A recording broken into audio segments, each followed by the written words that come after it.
إن تنصروا الله ينصركم ويثبت أقدامكم. Talut mewariskan kerajaannya kepada Daud, dan Allah Subhanahu wa taala mengajarkan hikmah, menurunkan wahyu kepada Daud dan menjadikannya seorang nabi. Jadilah Daud laki-laki pertama yang mengumpulkan dua kemuliaan sebagai seorang raja sekaligus nabi dan utusan Allah Subhanahu wa taala.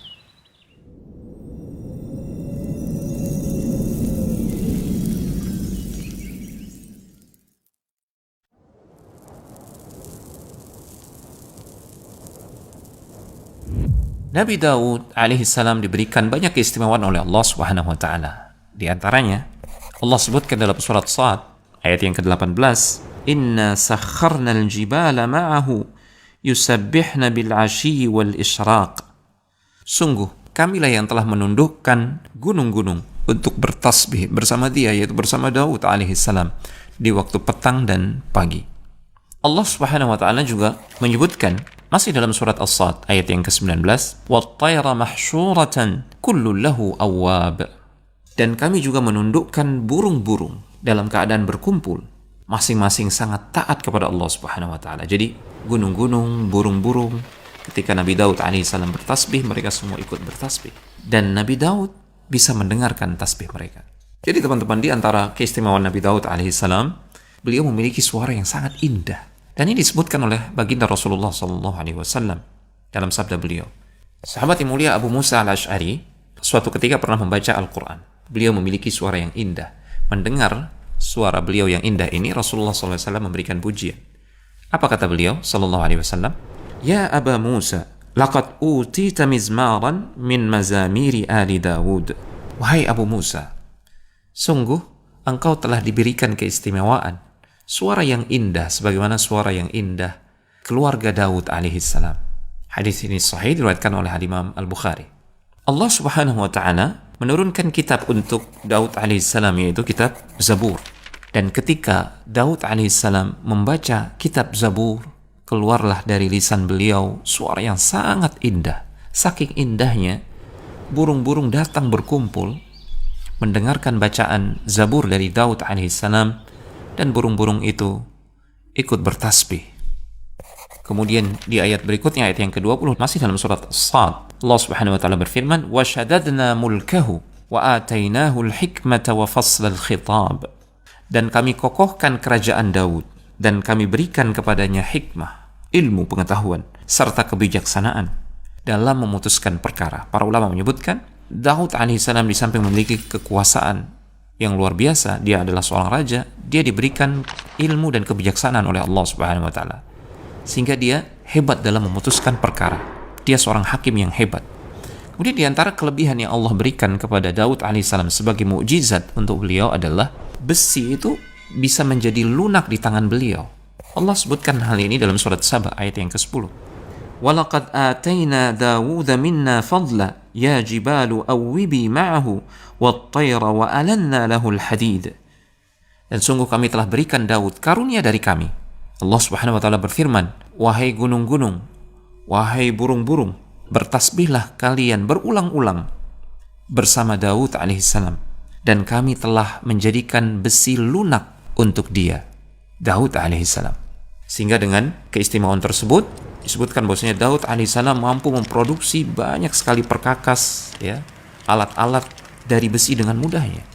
Dan besi yang Allah jadikan lunak tersebut hanya sekedar dipegang begitu saja oleh Daud alaihissalam, benar-benar menjadi lunak tanpa harus dipanaskan terlebih dahulu. Allahu Akbar. Ini sebagaimana disebutkan dalam tafsir Ibnu Katsir rahimahullah ta'ala. Allah menyebutkan hal ini dalam firman-Nya. Disebutkan dalam surat Saba ayat yang ke-11. "Ani'mal sabighat wa qaddir fis sardi." Wahai Daud, buatlah baju besi yang besar dan ukurlah anyamannya. Keistimewaan Daud alaihissalam, dia tidak makan sesuatu kecuali dari hasil tangannya sendiri. Dan ini adalah penghasilan yang terbaik. Penghasilan dari jerih payah tangan kita sendiri, hasil keringat kita sendiri, tentunya dari yang halal. Nabi Muhammad SAW juga memuji tentang ibadah Nabi Daud alaihissalam yang begitu luar biasa. Rasulullah SAW bersabda, ahabbus salati ila Allahi salatu Dawud alaihi salam wa ahabbus siyami ila Allahi siyamu Dawud wa kana yanamu nisfal layli wa yaqumu thuluthahu wa yanamu sudusahu wa yasumu yawman wa yuftiru yawman. Salat yang paling dicintai oleh Allah Subhanahu wa taala adalah salatnya Daud alaihi salam. Demikian pula puasa yang paling dicintai oleh Allah Tabaraka wa taala adalah puasa yang dilakukan oleh Nabi Daud alaihi salam. Nabi Daud alaihi salam, seperti apa beliau melakukan salat? Beliau tidur di awal malam, kemudian beliau bangun di pertengahan malam, beliau melakukan salat. Kemudian beliau tidur lagi di 1/6 malam yang terakhir. Dan ini pula yang dipraktikkan oleh Rasulullah SAW. Sebelum melakukan qiyamul lail, beliau tidur terlebih dahulu, kemudian beliau bangun, beliau melakukan salat. Setelah itu beliau tidur kembali, dan beliau bangun kembali nantinya menjelang waktu fajar, waktu subuh. Dan ini adalah sebaik-baik salat nafilah. Demikian pula puasanya Daud alaihissalam, beliau berpuasa sehari dan berbuka sehari. Beliau tidak berpuasa sehari. Besoknya kembali beliau berpuasa, besoknya beliau tidak berpuasa. Demikian seterusnya. Ini adalah puasa yang terbaik dan tidak ada puasa sunnah yang lebih baik daripada itu, kata Rasulullah SAW. Kemudian di antara mukjizat yang Allah berikan kepada Daud alaihissalam adalah mukjizat berupa keberkahan waktu. Disebutkan dalam Sahih Al-Bukhari, Rasulullah SAW menceritakan, khuffifa ala Dawud alaihissalam al-Quran, fakana ya'muru bidawabbihi fatusraj, fayaqra'u al-Quran qabla an tusraja dawabbuhu, wala ya'kulu illa min 'amali yadihi. Allah Subhanahu wa taala memberikan kemudahan, keistimewaan dan mukjizat kepada Daud alaihissalam ketika membaca kitabnya, yaitu Zabur. Suatu ketika Daud alaihissalam pernah memerintahkan untuk mempersiapkan pelana kudanya. Tentu mempersiapkan pelana kuda tidak membutuhkan waktu yang lama. Namun di sela-sela waktu tersebut, manakala dia menunggu pelana kudanya disiapkan, dia telah menghatamkan bacaan kitab Zabur. Luar biasa, keberkahan waktu yang luar biasa. Waktu yang sangat singkat terasa bagi Daud alaihissalam waktu yang lama, sehingga dia bisa menghatamkan Zabur. Allahu Akbar. Dia sudah menghatamkan Zabur, barulah kemudian pelana kudanya telah selesai disiapkan.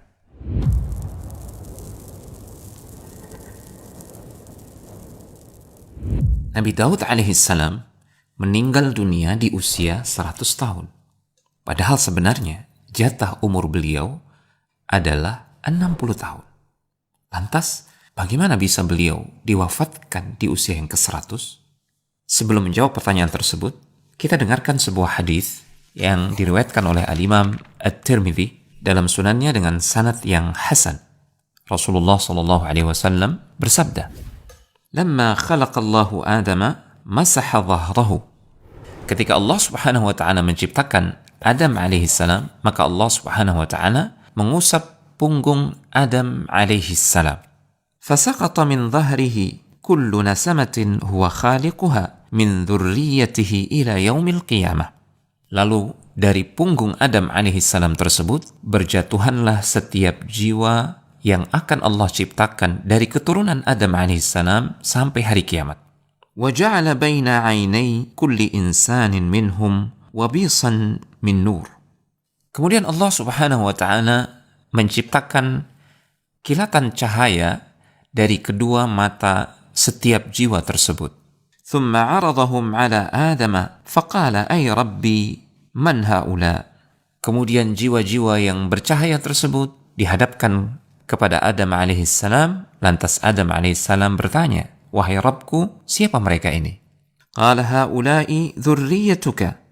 Allah Subhanahu wa taala menjawab, mereka ini semua adalah anak keturunanmu. Fara'a rajulan minhum fa'ajabahu wa bisu ma baina 'ainaihi.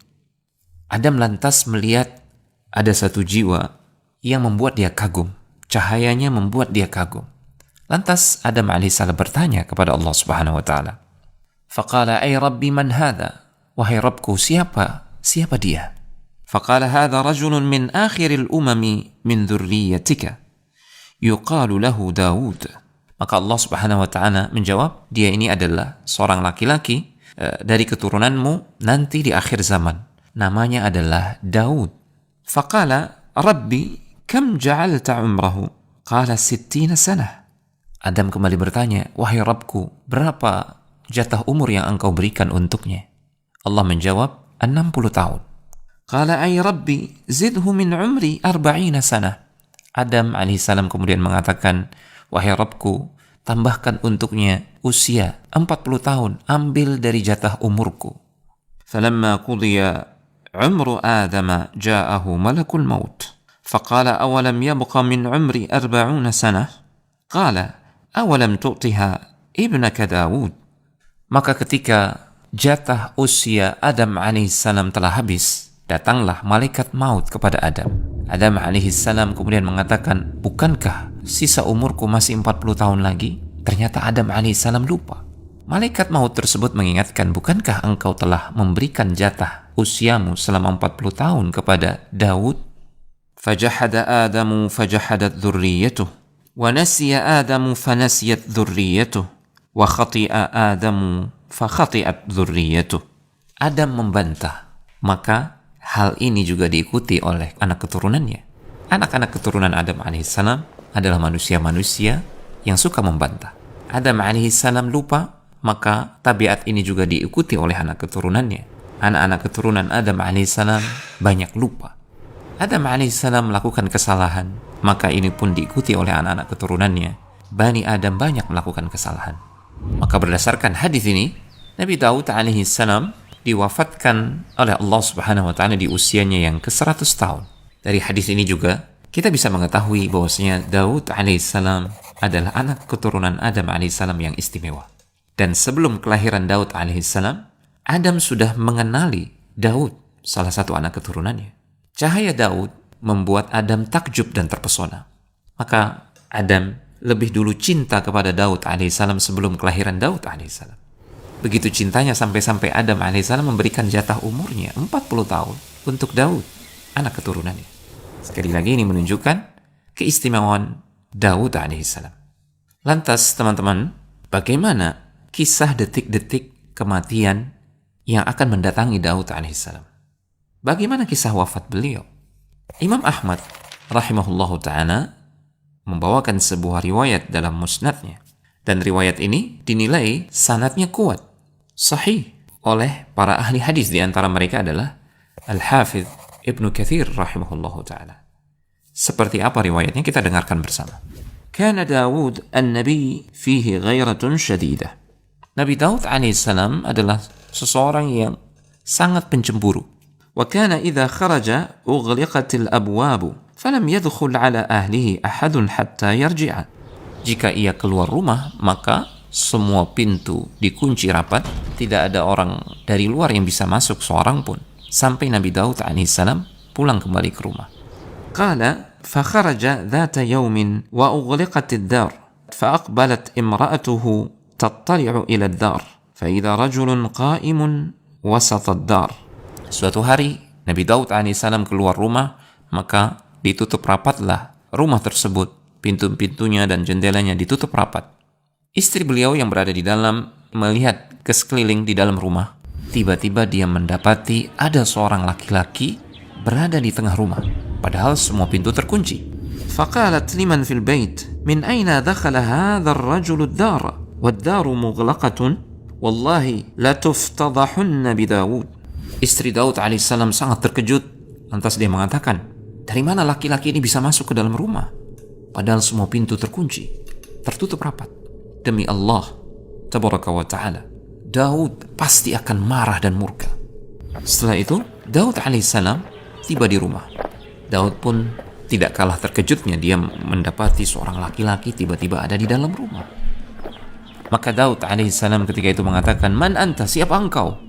Laki-laki itu mengatakan, ana alladhi la ahabul muluka, aku adalah seseorang yang tidak takut kepada raja manapun. Wala yamtani'u minni al-hujjab, dan tidak ada seorang pun yang bisa menghalangiku. Kemudian Daud mengatakan, anta wallahi idzan malakul maut, kalau begitu demi Allah engkau pasti malaikat maut.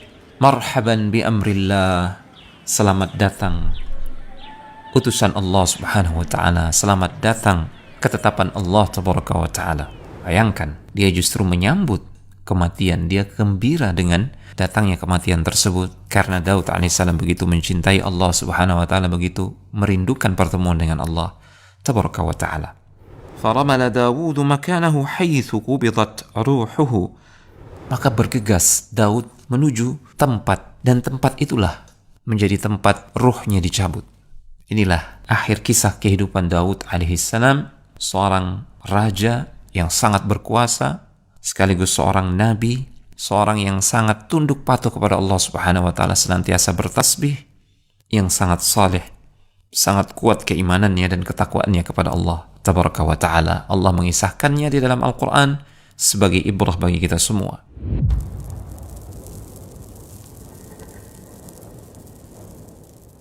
Kekayaan, kekuasaan bukanlah sesuatu yang seharusnya menjadikan kita jauh dari Allah Subhanahu wa taala.